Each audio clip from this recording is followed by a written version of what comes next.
নমস্কার বন্ধুরা, আজ আমার রান্নাঘরে আমি নিয়ে এসেছি চিংড়ি মাছের টপ্পা। তো চিংড়ি মাছের টপ্পা করার জন্য তোমাদের বেশ কিছু চিংড়ি মাছ নিতে হবে। এরপর চিংড়ি মাছগুলোকে ভালো করে ভিনেগার দিয়ে আমি ধুয়ে রেখেছিলাম। এরপর ভালো করে পেঁয়াজ কুচি, রসুন কুচি, কাঁচা লঙ্কা কুচি, টমেটো কুচি সব কিছু দিয়ে ভালো করে মাখাবে। আর যেটা দরকার সেটা হচ্ছে নারকেল বাটা। ভালো করে নারকেল বাটা নিলাম, নারকেল বাটাটা নিয়ে ভালো করে মাখালাম।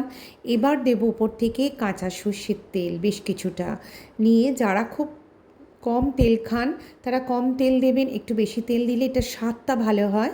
তবে দিলাম, মাখালাম। মাখানোটা কিন্তু ভালো করে মাখাতে হবে। যদি কেউ মনে করেন একটু মিষ্টি দেবেন তাতেও দিতে পারেন। তো ভালো করে মাখিয়ে নিয়ে এবার আমি করব কি, একটু ফ্যাটানো একটু দইকে ভালো করে ফেটাবো।